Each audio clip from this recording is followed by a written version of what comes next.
Good evening. You're watching the main news on HKIBC. I'm Janice Lo. Here's a look at tonight's top stories. 4 US lawmakers tried to block a State Department plan to invite John Lee to a summit in San Francisco.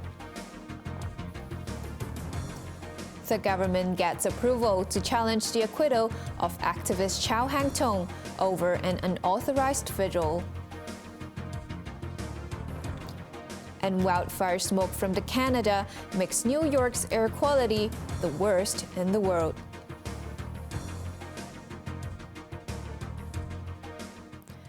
Four US lawmakers are trying to torpedo a State Department plan to invite Chief Executive John Lee to a regional economic summit in San Francisco in November. China said the United States, as the host, has the responsibility to invite all members of the Asia-Pacific Economic Cooperation trade bloc. Macy Mock reports. Leaders of the 21-member Asia-Pacific Economic Cooperation, or APEC, are scheduled to meet in the United States in November. Hong Kong is a member, but there's a question mark over whether Chief Executive John Lee will be present in San Francisco. That's because Washington imposed sanctions on him 3 years ago following the imposition of the national security law. However, agency reports today said the U.S. State Department had informed senators in February that it planned to invite Lee to foster regional economic dialogue. But 4 lawmakers raised objections. Marco Rubio, Jeff Merkley, Chris Smith, and Jim McGovern wrote to U.S. Secretary of State Antony Blinken yesterday, saying inviting a sanctioned human rights abuser is an affront to all those who have been persecuted by the Chinese Communist Party and the People's Republic of China and its proxies in Hong Kong. Lee can travel to the U.S. only if Washington grants him a waiver, but last week he sent a message to Washington. APEC is an international organization. It doesn't belong to any country or economy. According to APEC rules and conventions, the organizer has the responsibility to invite members to attend. Hong Kong, China, has been a member for APEC. In Beijing this afternoon, Foreign Ministry spokesman Wang Wenbin echoed Lee. He said the host has to ensure the smooth participation of member delegates, including Hong Kong. Lee attended APEC's summit in Bangkok last year. The U.S. State Department says invitations for the San Francisco meeting have not been finalized. Macy Mock, HKIBC. The government has been given the green light to appeal against the acquittal of activist Chow Hang-tung over an unauthorized vigil in 2021. Hong Kong's top court said the issues concerned are important to the general public. Chow Hang-tung was convicted early last year of inciting others to participate in an unauthorized vigil in 2021 by writing on social media and in newspapers. The former vice chairwoman of the now-defunct group that organized June 4th vigils was sentenced to 15 months behind bars. In December, the High Court quashed her conviction and sentence, but she remained in custody on other charges. The Department of Justice then launched a bid to appeal against the acquittal. This morning, a temporary inflatable tunnel was set up when a prison van took Chow to the Court of Final Appeal. William Tam, representing the government, asked whether the defendant could criticize the legality of the ban. He said the appeal against the ban had already been rejected and confirmed by the appeal board on public meetings and processions. The Justice Department also said if Chow is allowed to defend herself by targeting the legality of the ban, in what way would the court address the controversy? A 3-judge panel agreed that the issues concerned are of great general public importance and gave the government the green light to file an appeal. Chow was returned to jail after the court scheduled the hearing for November. A tree has fallen onto a car on a busy street in Tsim Sha Tsui, trapping the driver. The incident happened at around 2 p.m. on Hai Phong Road. The 20-meter tall tree collapsed onto the vehicle as it was waiting for the traffic lights to turn green. Firefighters rescued the 35-year-old driver, who was sent to hospital suffering from chest pains. Part of Hai Phong Road was sealed off for 2 hours while firefighters removed the tree. It's not known why the tree came crashing down. Overseas, air quality alerts have been issued, affecting 130 million people in 18 U.S. states as acrid smoke from wildfires in Canada continued to blow across the border. The air quality in New York City is now said to be the worst in the world. The normal air quality index, safe, normal, is 50.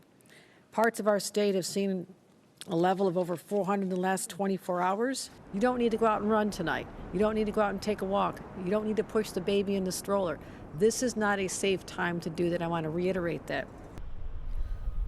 Hoko's warning came as schools were closed and many New Yorkers took to wearing face masks as a precaution. Flight schedules were disrupted as a thick yellow haze shrouded cities. A blanket of smoke descended on the nation's capital, disappointing visitors wanting to get a good view of monuments in Washington. Across the border, Canadians too were feeling the effects of the wildfires. People across the country are being affected. We're seeing vulnerable people at risk, outdoor events canceled, kids having to be kept inside at recess. Unfortunately, over the past years, we've seen extreme weather events increase in their intensity and their impact on Canadians, as well as on their cost to families, to provinces, and to the federal budget. Visibility in the capital, Ottawa, was extremely poor as the country battled its worst wildfires in decades. More than 400 forest fires are raging across Canada. Over half of them are said to be out of control. 5 people have been injured, 3 of them critically, in a knife attack in southeastern France. The stabbing at the Alpine town of Annecy occurred at around 9:45 a.m. local time. Witnesses said people screamed and fled after a man began attacking young children inside a playground before he was subdued. Local media suggest the man, in his early 30s, is an asylum seeker from Syria. President Emmanuel Macron denounced the attack, calling it an act of absolute cowardice. Diabetic and obese patients in Britain are set to get free medication which can reduce weight by up to 15% after a year. So what this drug does is it heightens the levels of this hormone that are naturally occurring. We get this hormone in much greater levels than what we would normally do, and it gives that brain that really big boost that we are no longer hungry and that we don't need to eat. So it's suppressing appetite, and it's suppressing appetite in a way that we have not seen before in other drugs. Britain spends $8 billion a year to treat obesity-related conditions. It aims to cut costs and improve public health by providing 35,000 people with the weight loss medication called Wegovy. But because of the huge demand, Britain has to wait for enough supplies of the drug before launching the campaign.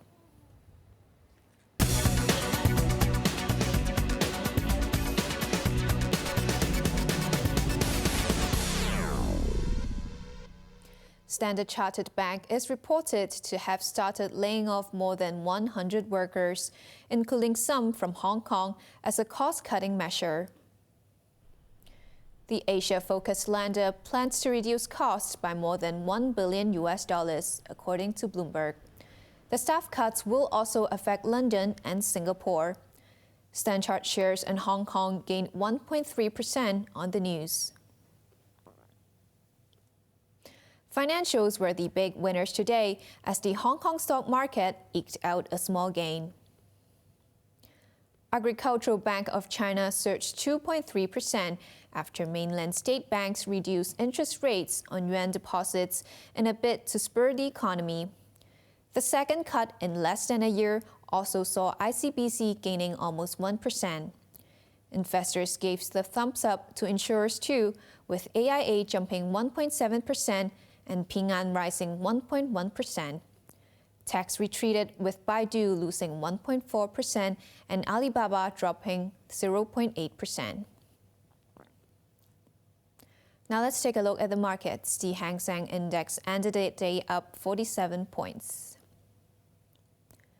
To the top 10 active stocks, Tracker Fund gained 6 cents. HSCI was also gained 6 cents, while Alibaba was down 70 cents. CCB gained 2 cents. AIA was up $1.35, while HSBC gained 30 cents. To the foreign exchange, against the Hong Kong dollar, the euro is at 8.41. The pound's at 9.76, and the Canadian dollar is at 5.86. Over in Europe, the London FTSE 100 is currently down by 2 points. On to the weather now. There will be isolated thunderstorms before it gets very hot with sunny periods. Temperatures will range between 28 and 33 degrees. It will remain sunny with a few showers for the rest of the week. Now let's take a look at the weather around the world.